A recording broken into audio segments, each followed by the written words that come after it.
Hello friends, अपने YouTube channel advocate Amit Kumar Gupta में आज जो मैं केस डिस्कस करूंगा उस केस का नाम है Jones LNG LaSalle properties consultants versus deputy commissioner of income tax. ये केस 447 आईटीआर पेज नंबर 40 पे रिपोर्ट हुआ। मैटर दिल्ली हाई कोर्ट ने डिसाइड किया और इस केस का जजमेंट 21 जुलाई 2022 को आया।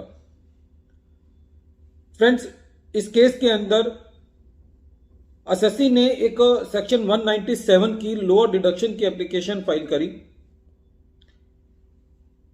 जब deputy commissioner of income tax साहब के पास ये एप्लीकेशन थी तो उन्होंने अपने पोर्टल पर देखा कि एसएससी की काफी सारी सालों की डिमांड जो है वो आउटस्टैंडिंग है।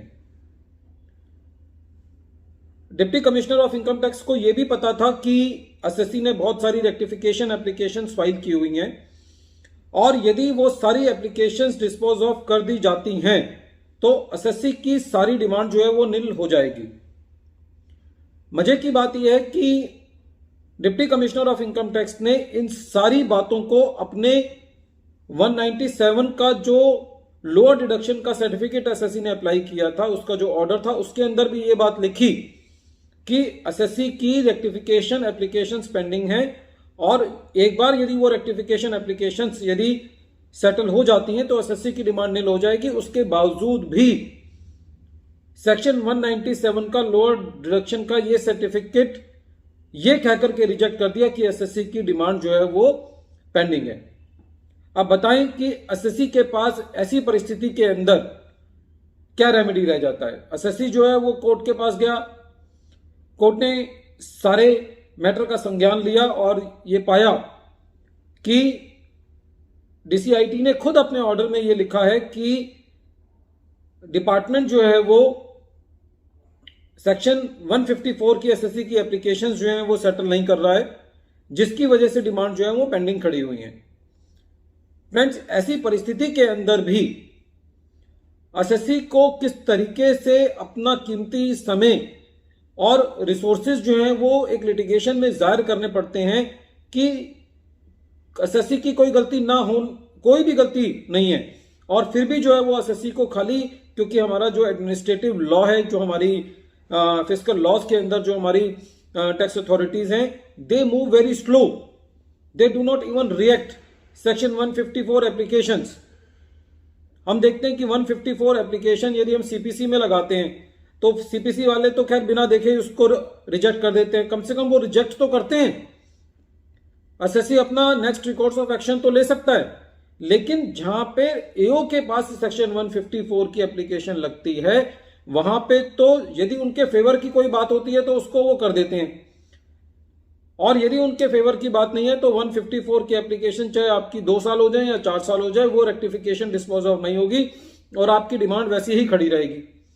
और एक बार यदि आपकी डिमांड खड़ी रहेगी तो आपके सारे सालों के जो रिफंड हैं वो डिपार्टमेंट जो है वो विदहेल्ड कर लेता है।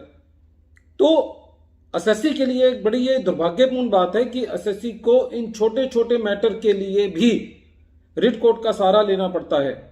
एक नॉर्मल एसएससी, सपोज करो इस केस में तो एक एसएससी जो है वो अच्छा वेलवर्दी एसएससी है, बड़ा एसएससी है, तो वो रिट अफोर्ड कर सकता है। लेकिन यदि कोई एसएससी है जिसका 2-4-5 लाख रुपए का रिफंड है तो क्या वो इतने कम अमाउंट के लिए डिपार्टमेंट के कितने चक्कर लगाएगा, कितनी चिट्ठियां लिखेगा, कितनी ग्रीवेंसेस फाइल करेगा। कहने को इतने सारे प्लेटफॉर्म्स बने हुए हैं जहां पे एसएससी जो है वो अपनी ग्रीवेंस रेज कर सकता है या एओ को लेटर लिख सकता है। जितने एओ को ईमेल लिख दें वो सारी ईमेल जो हैं, कई बार तो ऐसा होता है कि वो ईमेल बॉक्स जो है वो फिल हो चुका होता है और ईमेल जो है वो रिवर्ट बैक कर रही होती हैं।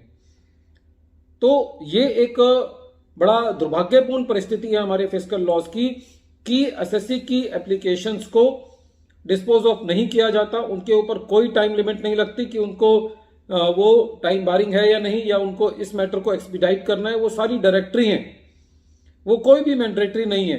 यदि एक बार लॉ ये आ जाए कि एसएससी ने कोई 154 की एप्लीकेशन लगाई, यदि वो 154 की एप्लीकेशन आप डिस्पोज ऑफ नहीं करते तो वो एसएससी के फेवर में डिस्पोज ऑफ की हुई मानी जाएंगी, तो ऐसी लिटिगेशन जो है वो होने से बच जाएगी। बहरहाल इस केस के अंदर कोर्ट ने ये दिशा निर्देश दिए कि आप एसएससी की जो भी रेक्टिफिकेशन एप्लीकेशन हैं वो as per law dispose of करें और फिर जो है वो 197 की एप्लीकेशन को डिस्पोज ऑफ करें। वीडियो के अंत में एक बार फिर मैं केस का नाम रिपीट कर रहा हूं। केस का नाम है Jones LNG LaSalle properties consultants versus deputy commissioner of income tax. Thank you friends.